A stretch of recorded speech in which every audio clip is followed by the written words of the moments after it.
Je jure solennellement que mes intentions sont mauvaises. Bonjour à tous, j'espère qu'aujourd'hui vous allez encore bien.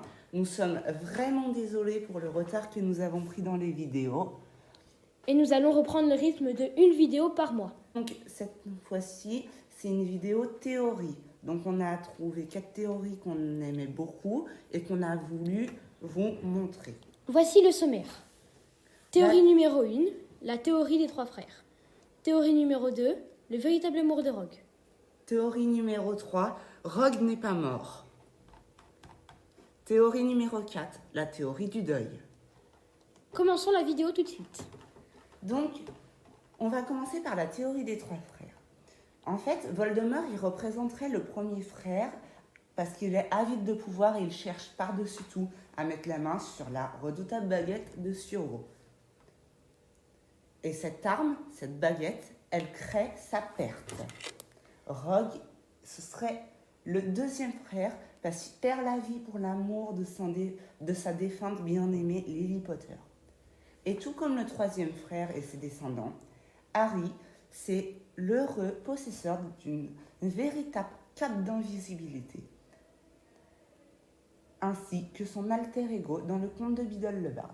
Le jeune sorcier y réussit longtemps à échapper à un funeste trépas.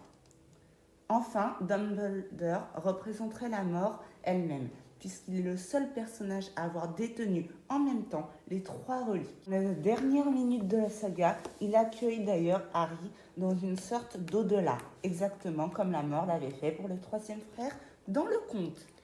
Théorie numéro 2, le véritable amour de Rogue. Cette théorie, qui compte sans nul doute parmi les plus célèbres jamais élaborées par les fans de Harry Potter, part du principe que dès le premier volet de la saga, Rogue révèle au jeune sorcier, Harry donc, une incroyable vérité.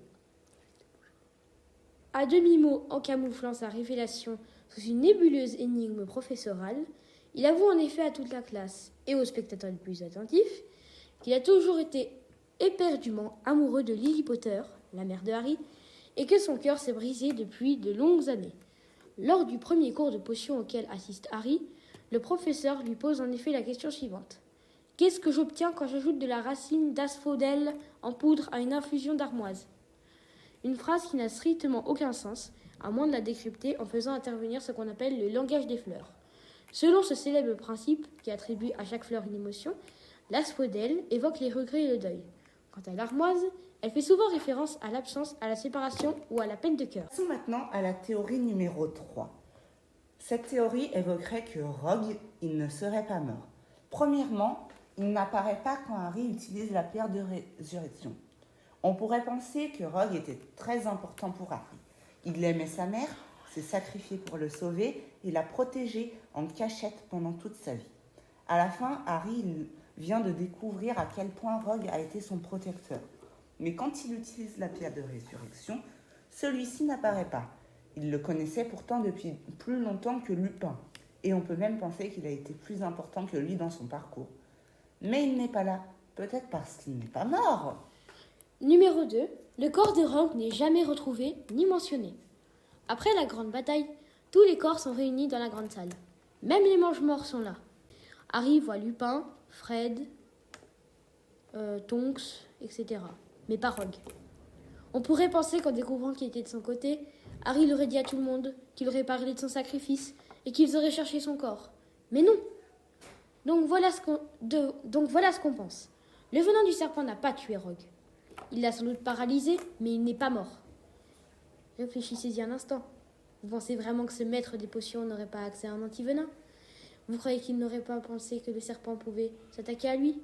Il jouait donc un jeu très dangereux en tant qu'espion. Voldemort pouvait se retourner contre lui à tout moment. Donc pour nous, Rogue aurait dû prévoir des antidotes divers. Le serpent n'a donc pas tué Rogue. Il l'a paralysé temporairement et Harry a cru qu'il était décédé. C'est pourquoi la baguette de Suro n'est pas revenue à Voldemort, parce qu'il n'avait pas tué Rogue. Son corps n'est jamais mentionné. Son fantôme n'apparaît pas aux côtés de Lupin et des parents de Harry, alors qu'il aurait dû. Rogue a visiblement survécu. Il a sans doute exaucé le vœu de Dumbledore et de Lily. Je l'imagine voyageant à travers le monde pour vivre ses propres aventures. À votre avis, est-ce que vous trouvez que ça tient la route ?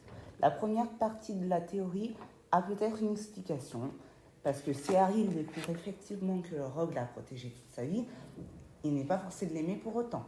Pas comme ses parents, Lupin, en tout cas. Il donnera par la suite le prénom de Rogue, Severus, à l'un de ses enfants. Mais cela peut être compris comme une marque de respect, pas d'amour, à proprement parler. Et il n'est jamais dit que Rogue aimait Harry, mais seulement sa mère. Il protégeait son fils par loyauté envers elle et envers Dumbledore, pas par amour pour Harry. La question du corps est cependant énigmatique. Pourquoi tous les morts auraient-ils été réunis dans la grande salle, gentils comme méchants, mais pas Rogue? Il est étrange de ne plus mentionner, après sa mort, une grande partie des employés et étudiants de l'école détestaient le nouveau directeur. Mais Harry aurait en effet pu dire à ses proches que Rogue était dans leur camp depuis le début ou leur indiquer où se trouve son corps. Il n'est jamais question de funérailles, non plus. Par contre, Harry insiste pour que son portrait soit exposé parmi ceux des anciens directeurs de Poudlard. Il nommera des années plus tard l'un de ses fils, Albus Potter. Et en plus, on parlait de où se trouve son corps. Par contre, on pourrait dire qu'il y a Ron, Hermione et Harry qui le savent. Donc pourquoi ne seraient-ils pas retournés à la fin de la bataille? Ou ceux qui auraient réaménagé et nettoyé tous les endroits? Pourquoi n'auraient-ils pas retrouvé son corps? Bonne question. Théorie numéro 4, la théorie du deuil. C'est notre dernière théorie. Donc elle se divise par tous les tomes, donc 7 tomes. Le tome 1, ce serait le choc. Harry, il apprend qu'il est sorcier et que ses parents ne sont pas morts dans un accident de voiture, comme lui avait dit la tante Pétunia et l'oncle Vernon. Mais les parents de Harry ont plutôt été assassinés par le plus grand mage noir de tous les temps qui ait existé. Il se prénomme Voldemort. Tome 2, le déni. Les Dursley ne veulent pas que Harry retourne à Poudlard, tout comme Dobby. Mais Dobby, lui, c'est l'inverse.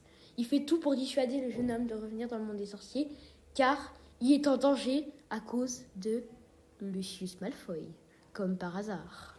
Tome 3 fait référence à la colère, car il apprend, enfin du moins, il croit que Sirius Black, c'est lui qui a vendu ses parents, la cachette de ses parents à Voldemort.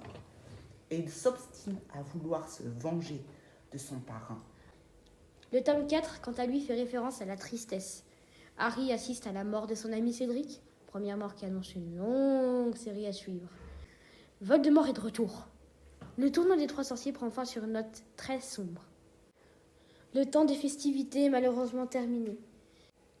Et Voldemort reprend sa puissance, sa grande puissance. Tome 5 fait référence à la résignation. Harry, il veut combattre Voldemort. Mais personne ne veut le laisser entrer dans l'ordre du Phénix, pas même Dumbledore. Il crée donc l'AD, référence armée de Dumbledore. Mais il se fait prendre. Il veut sauver Sirius qui était en fait en sécurité. Et cette intervention mène à la perte de son parrain. Malgré tous ses efforts, Harry fait face à une succession d'échecs. Tome 6, référence à l'acceptation. Poudlard représentait pendant un temps l'échappatoire d'Harry. Mais ce dernier prend, à la fin du tome 6, la décision de quitter l'école pour partir en quête des Horcruxes et accepte ainsi sa destinée, comme l'avait demandé Dumbledore. Le tome 7 fait référence à la reconstruction. Tous les Horcruxes sont détruits. Voldemort est vaincu. Harry fonde sa famille et sa cicatrice cesse de lui faire mal. Nous espérons que cette vidéo vous a plu et n'hésitez surtout pas à nous donner votre retour dans les commentaires. Et aussi à nous donner des nouvelles idées de vidéos. Tout à fait. Je voulais aussi vous prévenir que nous avons créé une chaîne Facebook. Si vous avez Facebook, je vous invite à aller la voir. Nous diffusons les sorties des vidéos et leurs thèmes. Donc, pour savoir quoi chercher dans la barre de recherche Facebook, il vous suffit de chercher les maraudeurs. Vous n'êtes pas obligé d'avoir un compte Facebook. Vous pouvez juste chercher comme ça, vous trouverez notre page. Sauf que vous ne pourrez pas nous suivre. Méfait accompli.